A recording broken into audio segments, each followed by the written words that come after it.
Hello guys, welcome back to new video.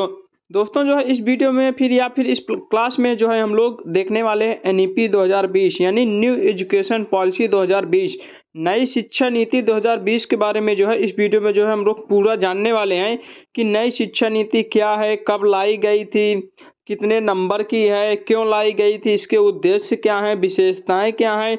सारी चीज़ जो है इस वीडियो में जो हम लोग देखने वाले हैं, तो आप लोग वीडियो के अंत तक जरूर बने रहना। पूरा वीडियो देख लोगे तो आप लोगों के एनईपी जो है पूरा समझ में आ जाएगा। ये काफ़ी इम्पॉर्टेंट है। अगर आप लोग बीएड कर रहे हो, फर्स्ट ईयर में हो, फर्स्ट सेमेस्टर में हो या फिर अदर एग्जाम के लिए जो है ये एनईपी यानी कि नई एजुकेशन पॉलिसी जो है ये जो है बहुत ही इम्पॉर्टेंट है। तो आइए हम लोग देरी न करते हुए शुरू करते हैं कि न्यू एजुकेशन पॉलिसी क्या होती है। सबसे पहले मैं बता दूं कि ये जो नई शिक्षा नीति है यानी कि न्यू एजुकेशन पॉलिसी राष्ट्रीय शिक्षा नीति 2020 जो है इसे हम लोग एनईपी कहते हैं। न्यू एजुकेशन पॉलिसी को भारत सरकार द्वारा 29 जुलाई 2020 को केंद्रीय मंत्रिमंडल द्वारा मंजूरी मिली थी। यानी कि ये जो एनईपी 2020 है इसको जो है भारत सरकार द्वारा 29 जुलाई 2020 को जो है मतलब कि केंद्रीय मंत्रिमंडल द्वारा इसको मंजूरी मिल गई थी एनईपी 2020 को। इस नीति द्वारा विद्यालय और उच्च शिक्षा दोनों क्षेत्रों में बड़े पैमाने पर रूपांतकारी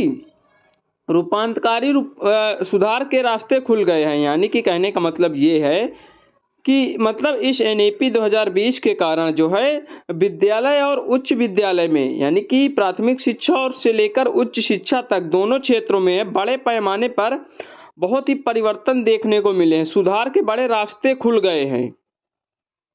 यह नीति जो है 34 साल बाद राष्ट्रीय शिक्षा नीति 1986 द्वारा प्रतिस्थापित की जाती है। यानी कि 1986 के द्वारा यह जो है 34 साल बाद राष्ट्रीय शिक्षा नीति लाई गई है। थोड़ा सा मैं आप लोगों को बता देता हूं कि ये जो राष्ट्रीय शिक्षा नीति 2020 है न्यू एजुकेशन पॉलिसी ये जो है स्वतंत्र भारत की तीसरी मतलब की शिक्षा नीति है। यानी कि भारत जब से आज़ाद हुआ 1947 के बाद उसके बाद ये तीसरी जो है नीति है। आपको बता दूं अगर नहीं पता है कि पहली जो स्वतंत्र भारत की पहली शिक्षा नीति 1968 में आई थी। यानी कि भारत की स्वतंत्रता के बाद जो है पहली शिक्षा नीति 1968 में आई थी। उसके बाद 1986 में दूसरी शिक्षा नीति आई थी। उसके बाद एक 1992 में जो है इसी का 1986 का संशोधित रूप आया था, लेकिन उसको नई शिक्षा नीति नहीं कह सकते हैं हम लोग। तो 1968 में पहली आई थी, 1986 में दूसरी आई थी और 2020 में जो है तीसरी शिक्षा नीति यानी स्वतंत्र भारत की तीसरी शिक्षा नीति है। 1992 वाली हम लोग संशोधित मानते हैं तो उसको हम लोग काउंट नहीं करते हैं। तो यहाँ पे समझ में आ गया होगा कि 1968 में जो है पहली शिक्षा नीति आई थी, उसके बाद 1986 में, फिर उसके बाद 2020 में। यानी कि 1986 के बाद 34 साल बाद यह न्यू एजुकेशन पॉलिसी जो है लाई गई थी। इस राष्ट्रीय शिक्षा नीति में जो है भारत सरकार 2015 में अपनाए गए सतत विकास एजेंडा 2030 के लक्ष्य 4 जो है सतत विकास 4 एसडीजी जिसे हम लोग कहते हैं, सस्टेनेबल डेवलपमेंट जो उसको हम लोग कहते हैं गारंटी, तो उसको जो है में परिलक्षित किया गया था। यानी कि जो भारत सरकार द्वारा एनईपी 2020 में जो है क्या कहा गया कि भारत सरकार द्वारा जो 2015 में अपनाया गया था एजेंडा 23 मतलब कि एजेंडा 2030 को जो है उसको जो है उसका जो है परिलक्षित करना, उसका विकास करना, उसके जो है एनईपी 2020 में बताया गया है। वैश्विक शिक्षा विकास के एजेंडा को अपनाया गया है 2020 में एनईपी 2020 में, जिसके अनुसार जो है विश्व में 2030 तक सभी के लिए समावेशी और समान गुणवत्ता वाली शिक्षा सुनिश्चित करने का जो है एवं जीवन पर्यंत शिक्षा के अवसरों को बढ़ावा दिए जाने का लक्ष्य को ध्यान रखा है। यानी कि कहने का मतलब ये है कि इस एनईपी 2020 के द्वारा जो है यह जो है लक्ष्य रखा गया है कि भारत में जो है 2030 तक जो है सभी को एक समान शिक्षा, समावेशी शिक्षा का मतलब एक समान शिक्षा, समान गुणवत्ता वाली शिक्षा, यानी कि सभी बच्चे को एक समान शिक्षा और अच्छी गुणवत्ता वाली शिक्षा जो है सभी को एक समान शिक्षा जो है शिक्षा के अवसर जो है मिलने चाहिए। 2030 तक जो है ये लक्ष्य रखा गया है एनईपी 2020 के द्वारा। आगे हम लोग चलते हैं। सबके लिए आसान पहुंच, समानता, गुणवत्ता वहनीयता और जवाबदेही के आधार स्तंभों पर निर्मित यह शिक्षा नीति के विकास के एजेंडे जो है 2030 के अनुकूल है। इसका जो उद्देश्य है वो 21वीं सदी की आवश्यकताओं के अनुकूलन, स्कूल और कॉलेजों की शिक्षा को अधिक समृद्ध और लचीला बनाते हुए भारत को एक ज्ञान आधारित जीवन, समाज और ज्ञान की वैश्विक शिक्षा में जो है शक्ति में बदलाव, प्रत्येक छात्र में निहित अद्वितीय क्षमताओं को जो है सामने लाना है। यानी कि 21वीं शताब्दी में जो है वर्ष 2030 तक जो है एनईपी का जो मुख्य लक्ष्य रखा गया है कि सभी को एक समान शिक्षा और अच्छी गुणवत्ता युक्त शिक्षा प्रदान की जाए, जिससे जो है भारत देश में जो है एक अच्छे लेवल तक साक्षरता दर में बढ़ोतरी हो सके। अब हम लोग जान लेते हैं कि राष्ट्रीय शिक्षा नीति 2020 से संबंधित कुछ महत्वपूर्ण बिंदु हैं, उनके बारे में हम लोग जान लेते हैं। सबसे पहले ये जान लेते हैं कि इसके अध्यक्ष कौन थे। यानी कि एनईपी 2020 जो लाई गई थी राष्ट्रीय शिक्षा नीति, उसके अध्यक्ष जो है डॉक्टर के कस्तूररंगन हैं। ये पद्म विभूषण से मतलब पद्म विभूषण भी इनको मिल चुका है, तो इनके अध्यक्ष डॉक्टर के कस्तूररंगन हैं। और जो इनकी समिति का नाम है, आप लोगों से अगर कोई पूछ ले कि राष्ट्रीय शिक्षा नीति 2020 का जो समिति का नाम क्या है, तो कस्तूरी रंगन समिति आप लोगों को बताना है। कस्तूरी रंगन की समिति की अध्यक्षता में जो है एनईपी 2020 को लाया गया था। इस समिति का गठन कब हुआ था? जून 2017 में जो है किया गया था। यानी कि कस्तूरी रंगन समिति के जो गठन है वो जून 2017 में किया गया था, तथा मई 2019 में जो है राष्ट्रीय शिक्षा नीति का प्रारूप जो है कैबिनेट में प्रस्तुत किया गया था। यानी कस्तूरी रंगन समिति की जो मतलब गठन किया गया था, जून 2017 में गठन किया गया था, और मई जो है 2019 में जो है इसको जो है कैबिनेट में या फिर संसद में जो है इसको प्रस्तुत किया गया था। इसको मंजूरी कब मिली थी? 29 जुलाई 2020 को केंद्रीय मंत्रिमंडल द्वारा इसको मंजूरी मिल गई। यानी 29 जुलाई 2020 को संसद द्वारा इसको जो है मंत्रिमंडल द्वारा जो है इसको मंजूरी पूर्ण रूप से मंजूरी मिल गई है।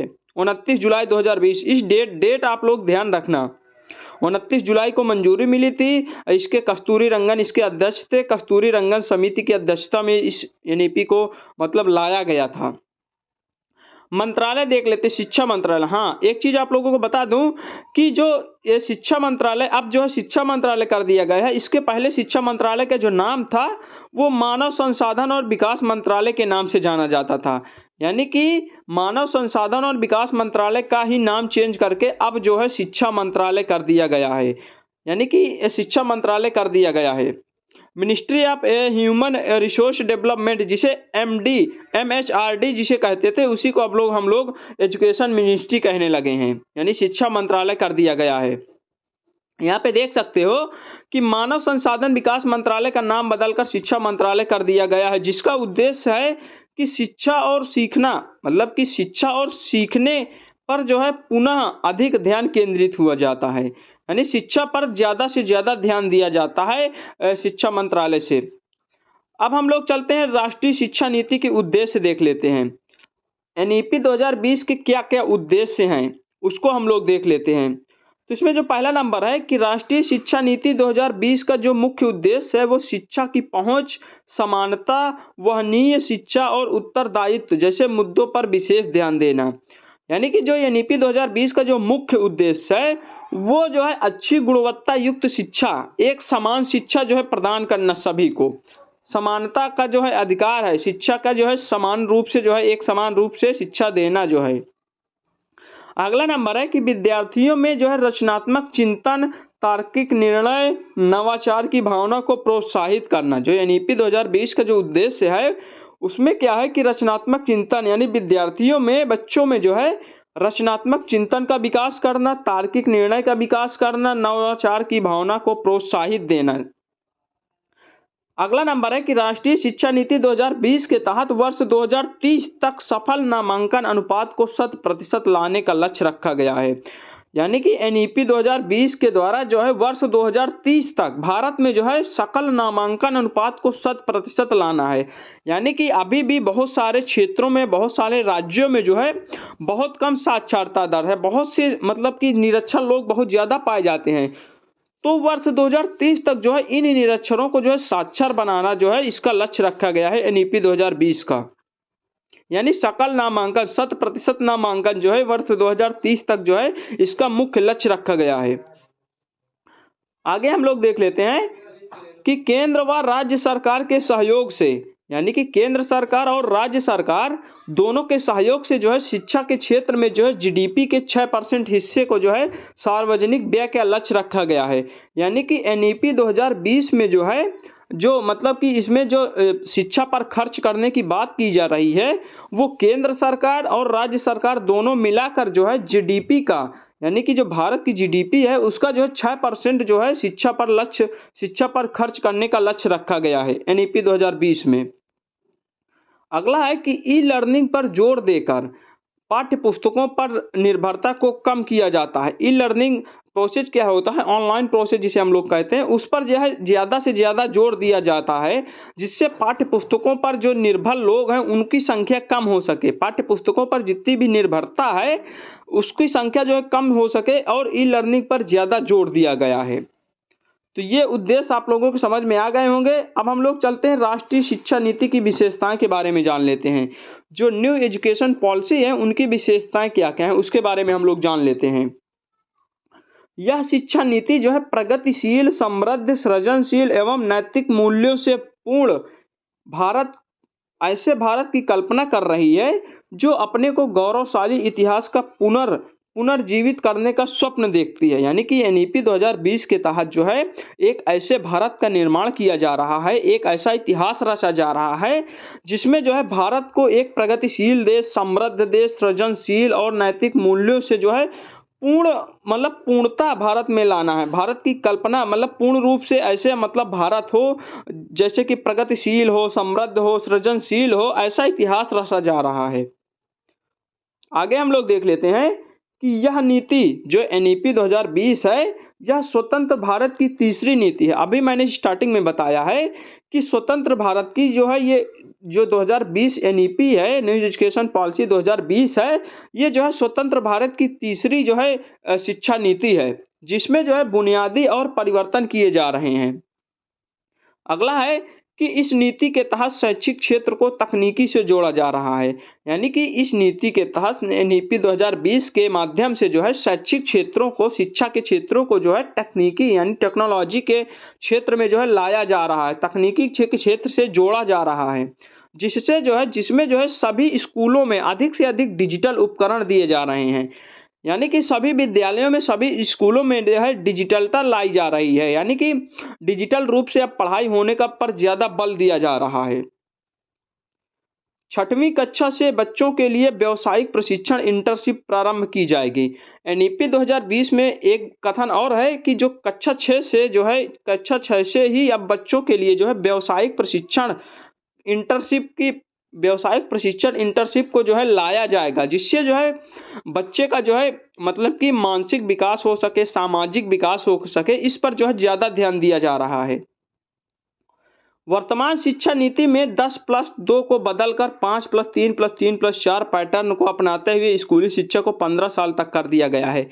हाँ, ये चीज़ बड़ा बदलाव हुआ है कि जो मतलब कि राष्ट्रीय शिक्षा नीति एनईपी 2020 में है, पहले क्या था कि 10+2 मॉडल पर आधारित थी जो 1986 वाली शिक्षा नीति थी। इसको बदल कर जो है 5+3+3+4 कर दिया गया है। यानी कि इस मॉडल पर अब ये एनईपी 2020 आधारित है, इस पैटर्न पर आधारित है।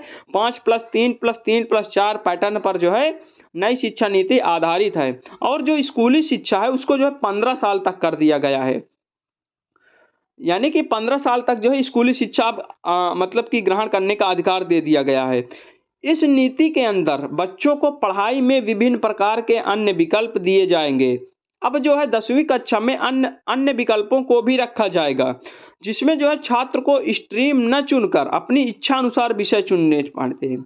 यानी कि अब क्या किया जाएगा, जो कक्षा 10वीं के छात्र हैं उनके लिए जो है स्ट्रीम नहीं चुनवा जाएगा। यानी स्ट्रीम का मतलब जैसे कि साइंस साइड, आर्ट साइड, ये सारी चीज़ें जो भी हैं, जैसे साइंस लेना कंपलसरी है, मैथ लेना कंपलसरी है, ये सारी चीज़ें जो हैं अभी तक जो है कक्षा 10वीं तक, उनको जो है अब हटा कर जो है अब छात्र के इच्छा अनुसार विषय, जो भी छात्र अपने इच्छा के अनुसार जिसमें उसकी रुचि है उसके अकॉर्डिंग जो है छात्र जो है अपनी इच्छा के अनुसार विषय का चुनाव जो है कर सकता है। जिस भी विषय में उसका इंटरेस्ट ज़्यादा है उस विषय को आसानी से अब ले सकता है। अब इसमें कोई बाधित नहीं है कि आप लोग साइंस से ही पढ़ें, आप लोग मैथ से ही पढ़ें, ऐसा कोई भी बाउंडेशन नहीं होने वाला है। अब हम लोग देख लेते हैं कि नई शिक्षा नीति के जो सिद्धांत हैं वो क्या-क्या हैं। हम लोगों ने उद्देश्य देख लिया, विशेषताएँ देख लिया, नई शिक्षा नीति के बारे में देख लिया, क्या होती है, क्या नहीं होती। अब हम लोग देख लेते हैं नई शिक्षा नीति के जो है सिद्धांत क्या-क्या हैं। इसमें पहला नंबर है कि प्रत्येक बच्चे की विशिष्ट क्षमताओं की स्वीकृति, पहचान, उनके विकास हेतु प्रयास करना, शिक्षकों और अभिभावकों को जो है इन क्षमताओं को जो है क्षमताओं के प्रति संवेदनशील बनाना, जिसमें जो है जिससे वे बच्चे अकादमिक एवं अन्य क्षमताओं में सर्वांगीण विकास को पूरा कर सकें। यानी कि जिस भी क्षेत्र में बच्चे की रुचि है उसी क्षेत्र में ले जाने का प्रयास किया जाएगा। दूसरा नंबर है कि बुनियादी साक्षरता और संख्या ज्ञान को सर्वाधिक प्राथमिकता दिया जाएगा, जिससे जो है सभी बच्चे कक्षा 3 तक जो है साक्षर और संख्या का ज्ञान जैसे सीखने के मूलभूत कौशलों को हासिल कर सकेंगे। कहने का मतलब ये है कि जो बुनियादी साक्षरता है, संख्या का ज्ञान है, सर्वाधिक प्राथमिकता देनी चाहिए इस पर। बुनियादी साक्षरता पर सबसे अधिक ध्यान दिया जाने चाहिए। सभी बच्चे को जो है कक्षा 3 तक जो है साक्षर बनाना चाहिए, साक्षरता और संख्या का ज्ञान कराना चाहिए। अगला है कि लचीलापन, ताकि विद्यार्थियों में उनके सीखने के तौर पर तरीके पर कार्यक्रमों को चुनने की क्षमता हो। यानी कि शिक्षा को अधिक से अधिक लचीलापन बनाना चाहिए, जिससे जो है विद्यार्थियों में उसके जो सीखने के तरीके हैं, कार्यक्रम में चुनने की क्षमता है, उसका जो है अधिक से अधिक विकास हो सके, अपने अकॉर्डिंग ही वह सब्जेक्ट को चुन सके। इस तरह जो है अपनी प्रतिभा और रुचियों के अनुसार जीवन में अपना रास्ता चुन सके, अपनी लाइफ का एम पूरा कर सके। अगला नंबर है कि सभी ज्ञान की एकता, अखंडता को सुनिश्चित करने के लिए एक बहुविषयक दुनिया के लिए जो है विज्ञान, सामाजिक विज्ञान, कला है, मानविकी है, खेल के बीच में एक बहुविषयक और समग्र शिक्षा का विकास कराना है। एनईपी 2020 के माध्यम से जो है बच्चे में जो है उसकी जो है मतलब कि ज्ञान के अकॉर्डिंग जो है बहुविषयक दुनिया के लिए जो है विज्ञान, सामाजिक विज्ञान, कला इत्यादि में जिसमें भी उसकी रुचि है, खेल में रुचि है तो खेल के लिए उसको प्रोत्साहित करना चाहिए, विज्ञान में रुचि है तो विज्ञान के विषय में उसका जो है अधिक ध्यान देना चाहिए। इस प्रकार जो है व्यक्ति का जो है बालक का सर्वांगीण विकास करना चाहिए। अगला नंबर है कि अवधारणात्मक समझ पर जोर जो है ना कि रचनात्मक पद्धति, केवल परीक्षा के लिए पढ़ाई करना है। हाँ, ये चीज़ आप लोग समझ लीजिए कि जो मतलब कि रटंती पद्धति यानी कि रटने वाली पद्धति है उस पर जो है बिल्कुल भी जोर नहीं देना चाहिए, बल्कि बच्चों को समझ पर ज़्यादा जोर देना चाहिए, समझने की ज़्यादा कोशिश कराना चाहिए, रटंती पद्धति पर बिल्कुल भी ध्यान नहीं देना चाहिए। अगला है कि रचनात्मक और तार्किक सोच, तार्किक निर्णय लेने और नवाचार को प्रोत्साहित करना चाहिए। अगला है कि बहुभाषित और अध्ययन अध्यापन के कार्य में जो है भाषा की शक्ति को प्रोत्साहन देना चाहिए। हाँ, भाषा की शक्ति वाला देख लीजिए कि एनईपी 2020 में ये कहा गया है कि बच्चे को मातृभाषा में ही शिक्षा प्रदान की जानी चाहिए। जो उसकी प्रारंभिक शिक्षा होती है, प्राथमिक शिक्षा होती है, वो शिक्षा जो है बच्चे के मातृभाषा में ही देना चाहिए, जिससे जो है बच्चे को अधिक से अधिक समझ में आ सके। तो ये रहा एनईपी जो है, एनईपी अब खत्म होता है। एनईपी से संबंधित हम लोगों ने सारा डाउट जो है क्लियर कर लिया है। यहाँ पे एनईपी के उद्देश्य जान लिए, विशेषताएं जान लिए, एनईपी क्या होता है क्या नहीं होता, इसके लक्ष्य जान लिए, सारा चीज़ जो है हम लोगों ने इस वीडियो में कवर कर लिया है। तो आशा करता हूँ एनईपी यानी नई शिक्षा नीति आप लोगों के समझ में आ गई होगी, आप लोगों के एग्जाम के लिए काफ़ी इंपॉर्टेंट है, अदर एग्जाम कॉम्पिटिटिव एग्जाम के लिए भी काफ़ी इंपॉर्टेंट है, इसलिए जो है एनईपी को मैंने पहले कवर करवाने की कोशिश की है। तो कैसी लगी वीडियो? अगर वीडियो अच्छी लगी वीडियो को लाइक करें, कमेंट करें, शेयर करें। अगर अभी तक चैनल को सब्सक्राइब नहीं किया तो प्लीज़ चैनल को सब्सक्राइब जरूर कर लें। मेरे व्हाट्सएप ग्रुप डिस्क्रिप्शन में लिंक है, टेलीग्राम ग्रुप का भी लिंक है, वहाँ पे आप लोग जुड़ जाना। अगर कोई भी डाउट है तो वहाँ पे आप लोग पूछ सकते हो, कमेंट बॉक्स में भी पूछ सकते हो। जिस भी टॉपिक पर आप लोगों को वीडियो चाहिए आप लोग कमेंट करके जरूर बताना। तो thanks for watching this video.